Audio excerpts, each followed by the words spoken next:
When people think of the Scottish Highlands, they picture peace, endless hills, the hush of the glens, the cottages wrapped in mist, and all that is very true. But what they don't show you, what the postcards leave out, is the wildness. The kind that rattles your windows and shakes your bones, the kind that reminds you just how small you really are. This week, a storm rolled through. The kind that cancels your plans, knocks out the power, and makes even the road to the shop feel like a quest. And yet, even in all the noise of it, there's a strange sense of calm. Because here, storms aren't interruptions, they're reminders.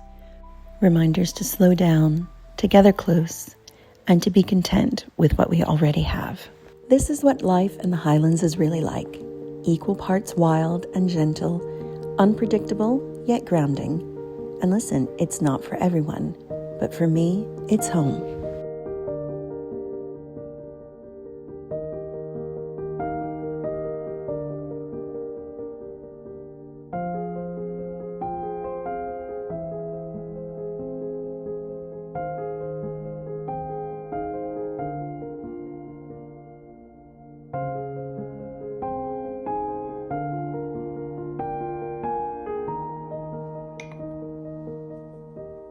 So this past weekend, Storm Amy rolled through.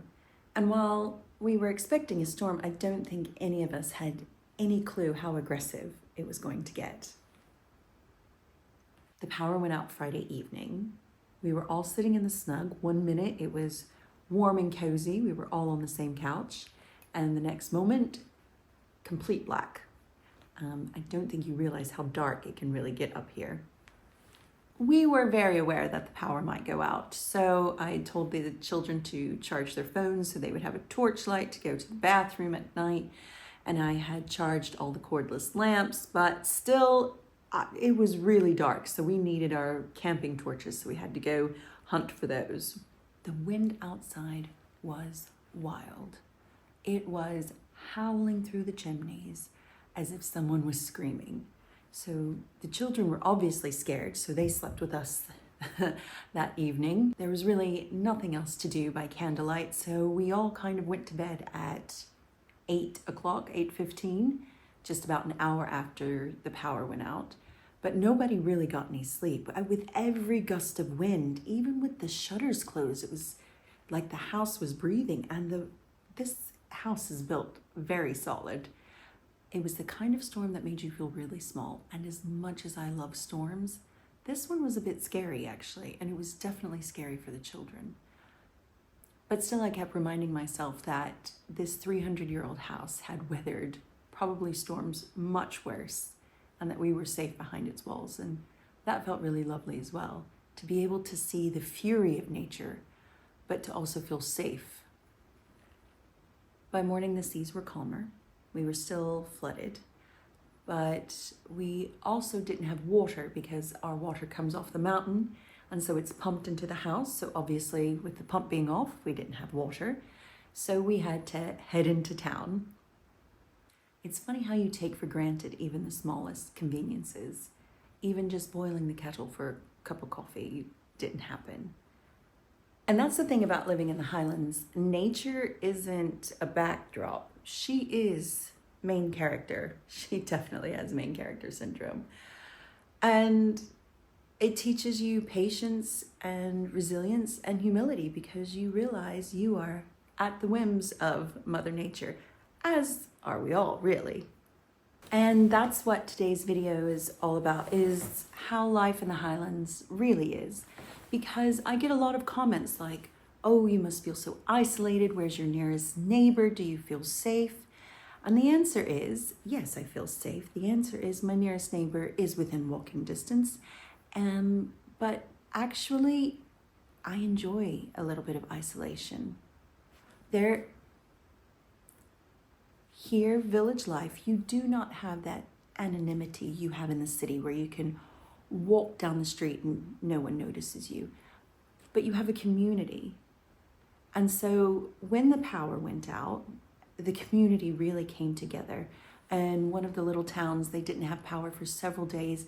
The power company actually sent a food truck out to this little village, and he was a local guy, and they just paid him so that he could make everybody in the village hamburgers or sausage sandwiches because they didn't have a way to cook for themselves.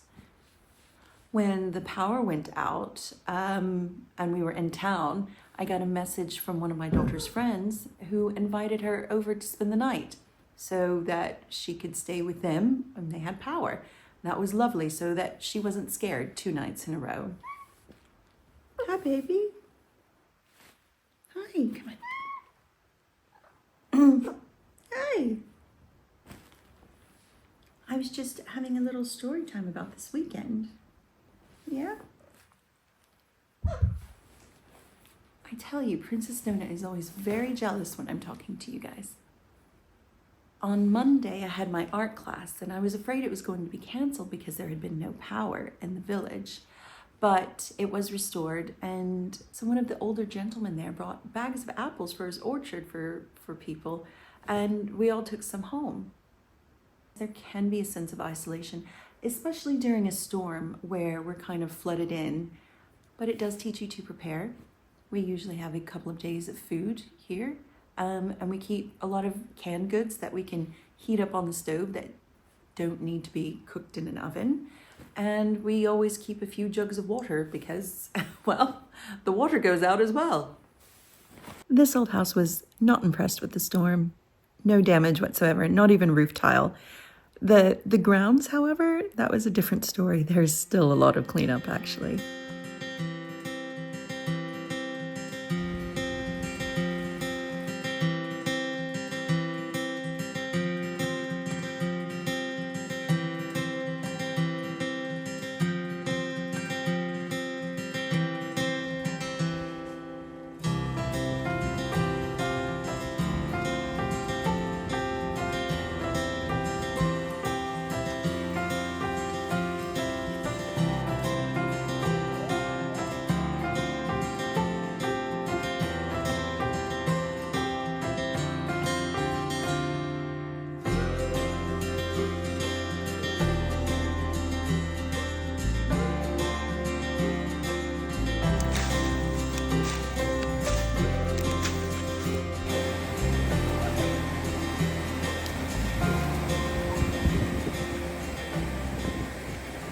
So I haven't cooked with you guys in a long time. So today I'm going to make some apple butter with the apples that the lovely gentleman from my art class gave me.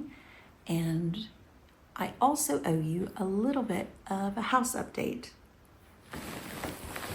So here's the update on the big room. It is still a mess. And because my ADHD often gets ahead of me, I found these beautiful vintage lamps on eBay. They are perfect for the autumn color scheme in here, but the room is still very much a work in progress. The bookcases are turning out to be quite the challenge, as I knew they would be. Stripping back centuries of paint is not for the faint-hearted. I actually did think about giving up on stripping these back, but then I just took a deep breath and said, listen, it will take as long as it takes.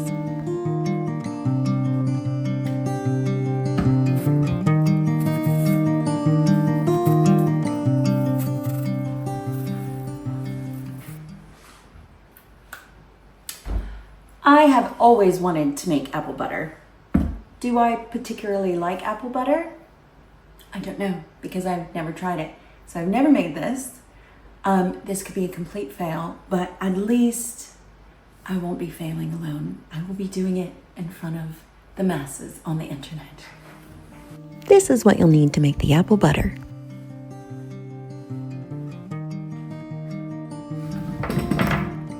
All the recipes I've seen say it's pretty easy and pretty straightforward. We just need to peel and core all of our apples. Those just need a rough chop and they can go straight into the pot. Wow, this was a lot of apples. So most recipes were calling for 6.5 pounds worth of apples. I have no idea how many apples I have here. So I have what's left of this brown sugar. It is not even a cup. We'll add that. Gonna add a pinch of nutmeg because I don't have fresh nutmeg. Okay, 2 pinches. And then cinnamon sticks. Also going to add a little salt, just to, looks like a lot, but it's rock salt. But that'll help draw the moisture out.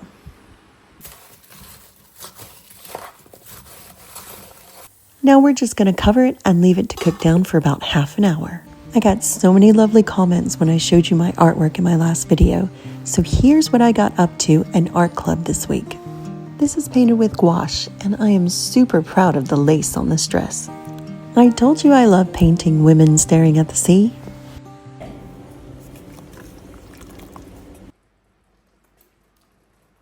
Oh, that is so good. Oh my goodness. Wow. Wow. Now we need to add some lemon juice and some vanilla.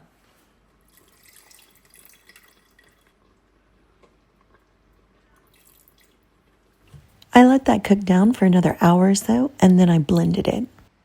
Make sure to remove the cinnamon sticks first.